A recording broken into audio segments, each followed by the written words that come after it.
Hey guys, Kyle, the Death Knight of Anime here, bringing you my review for Attack on Titan Season 3, Episode 19. So before I get into the actual review itself, is anyone at all at I know it's only the second time that this has happened, but is anyone else just kind of pissed at Crunchyroll right now? Like, I know this is only the second time it's happened, but already I'm kind of getting pissed how slow that the Crunchyroll has been in how Crunchyroll has been at pretty much in terms of uploading Attack on Titan. Like this is the second time I've had to go to Kiss Anime, and don't get me wrong, I like Kiss Anime, but I'm kind of a stickler for in terms of one of those things about I'm trying less and less to I'm trying as less as I can. I'm trying less and less at the whole pirating anime thing. Like if I'm gonna watch anime, I want to try and do it as legally as I can. So it's like yeah, as much as I want to still support Crunchyroll, like it's like it's like they're just so slow in uploading Attack on Titan that it's like they're kind of forcing me in order to pirate anime again. It's like damn it, Crunchyroll, just get your shit together so I won't have to keep doing this. Uh, but yeah, so with that said, the episode starts off pretty much hours after Armin had devoured Bertold, and what I do like almost immediately is basically saying is what we see and how Aaron and Mikasa's actions of basically fighting in order to fighting as hard as they did in order to save Armin, them doing that is gonna have definite consequences, but but on top of that, Armin and Hanji going forward also have very big responsibilities that they have now with Hanji being like pretty much the new commander of the Survey Corps and Armin now pretty much having the same powers as Erwin, both of these new powers have placed heavy burdens on their shoulders, and and and a lot of and because of Bertolt and Erwin's deaths, it's one of those things where one way or another that both of them are going to that both of them are just have to live with pretty much how things turned out, and they're gonna have to carry on with basically knowing that, and as they're gonna have to carry on. They're going to have to carry on, just kind of knowing how their actions have affected the state of things almost. And this is something that I like about Attack. This is something that I've been reminded time and again from watching season three now, that when in Attack on Titan is that when a key character dies, the effects that their pretty much death has. Their effects that their death has on the story also carries over to pretty much any of the main cast that are still alive who had some kind of a connection to pretty much that character who died. Like yeah, like it just I love how the consequences and the actions they just kind of carry over. It's awesome that way. But getting off of that, let's talk about the big thing in this episode, which is that the Survey Corps finally reached the basement, and we get the penultimate reveal these past three seasons have been building up to. Humanity has been prospering outside the walls this entire time, pretty much everything they've been told about everything they've been told in terms of humanity and extinction. It's basically all been one big. It's been part of the greater lie, and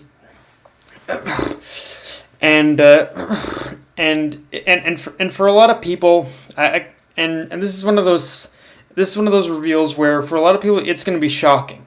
I'm sure, but for someone like me who's both read the manga and rewatched the last two seasons multiple times, if you really look at those past seasons, if you really pay attention to those past seasons, there are actually some very subtle instances throughout the story where it is actually building to this conclusion. Season 3 is really just the point where it all comes to a head. But throughout seasons 1 and 2, looking back on on those like first two seasons, there are actually moments throughout where it is giving us hints and little clues that okay, yeah, that pretty much humanity isn't exactly on the verge of extinction as much as we'd like to believe, but but but of course, even if you didn't know those smaller details, I think at this point you can also, I think at this point, even if you didn't notice those smaller details though, the pretty much narrative of the whole series, it does kind of in its own way even kind of build onto that. So even if you don't notice the smaller details, the whole narrative of the story, it does still build to that conclusion as well. So yeah, and and now, of course, the big question to even come of this too, with this reveal of humanity still being alive and of humanity still pretty much thriving, is that it kind of just raises the question even more as to why as to why everyone within the walls was pretty much even lied to begin with. Like what exactly was pretty much was the old royalty or the old guard in charge of like the governing of the walls? What were they trying to protect? What is it that specifically they were trying to hide from everyone else within the walls? What exactly is going on out there? And I think what exactly is going on out there? And I think I think it's safe to say that and just but in terms of what that answer is, let's just say that pretty much things aren't what they seem like. Even though they've learned that humanity isn't gone, it still isn't exactly the most heartwarming situation either. Let's leave it at that.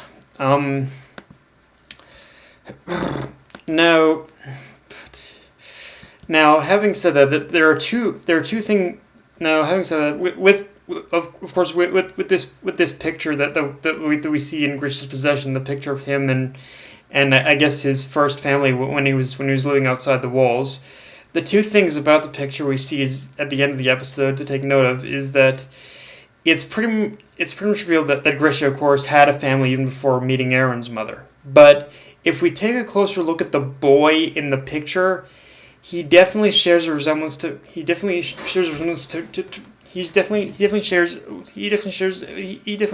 a bit of a resemblance to.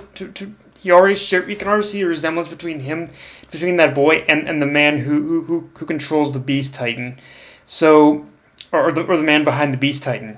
So I think that picture more or less confirms that the man behind the Beast Titan and Aaron are brothers. And I'll be honest, I think the anime had. I think if I was reading the manga while watching this episode, and from what I saw, it seems that the anime it took a little liberties with the design of that picture, and it made the reveal a little more obvious than pretty much the manga did. Like the manga, it still kind of kept Zeke's it still kept the man behind the Beast Titan's identity as a bit more of a secret. But yeah, with this in the anime here, I think we can more or less confirm that he and Aaron are brothers at this point, because the similarities between the man behind the Beast Titan and that boy are just too uncanny.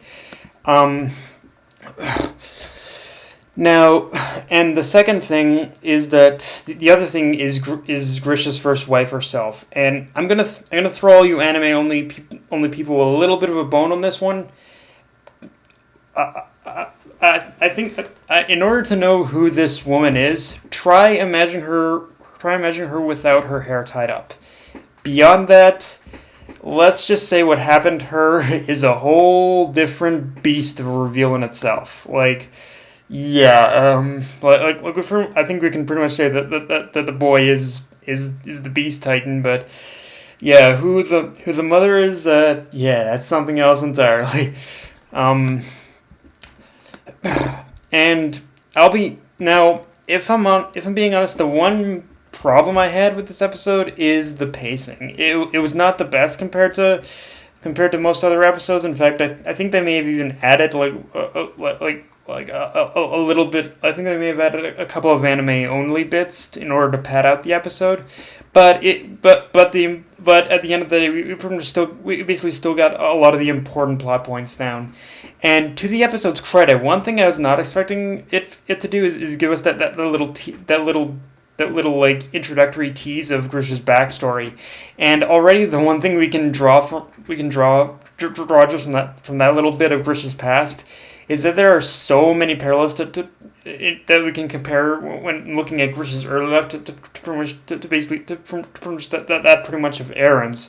And already we get this sense that even if there is life outside the walls, it doesn't seem to be any better either. Like there's definitely something. There's definitely something about. There's definitely something in terms of the world outside the walls that it's not going to be PG perfect. We can already tell that. And now last week I had my friend over here. We were watching some One Piece, and during that we also got to talking a bit about Attack on Titan. Like he's honestly a bigger fanboy than I am when it comes to Attack on Titan, and one of the many things we discussed is how this season is going to end, considering Wit Studios is stopping production once it's complete. And one thing that kind of dawned on me during that conversation is that Wit Studios might not be completely abandoning the anime. I mean, and the key word in there is might, because it still could happen. But what I mean is, I think what I personally believe, and this just occurred to me, is that Wit Studios, I think with them stopping production on the anime, I think what they're doing is that they might be playing the waiting game in order for the manga to finish, because it's as I said in previous episodes, after this arc is finished, there are really only two more arcs left to adapt. The current arc in the manga being the last arc of the series. So I think I almost want to say what Wit Studios is doing by stopping production is that they're just playing the waiting game in order for the manga to finish. In order for the manga to finish, so that Wit Studios won't. So the Wit Studios isn't going to be forced in a situation where they're going to have to rush production and the ending pretty much and end up with basically supposedly a situation where another particular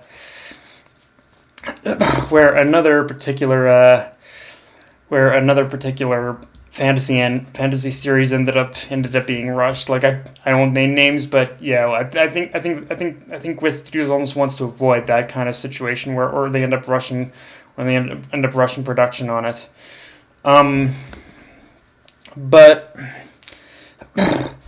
But yeah, I think that's what's going on. But and I know that Wit Studios. And I know Wit Studios said that they're stopping production to separate themselves from Attack on Titan and work on other series, but I don't know, with them saying that they're gonna stop production, when they said they were stopping production, when I read that, it just kind of felt like they were kind of actually dancing around the whole subject itself, and I never really got the sense that they explicitly said that they're gonna stop production indefinitely, or at least from what I saw, I kind of got that feeling. So yeah, I remain skeptical, and I think what they're doing is they're essentially just kind of waiting. They're kind of waiting it out in order for the manga to be completed, so that they really don't end up in a situation like what happened with, again, another fantasy anime series that where it's ending, where its climax and ending and whatnot were just completely botched. At least according to fans, from what I've heard. So on that note as well, how do I think this season will end?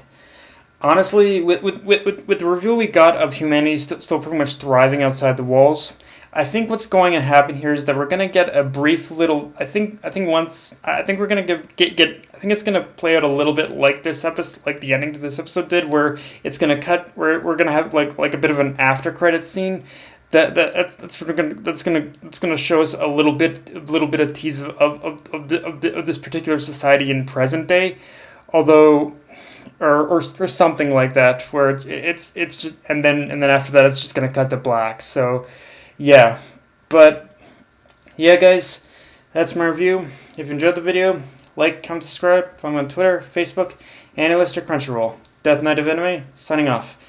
Later, guys.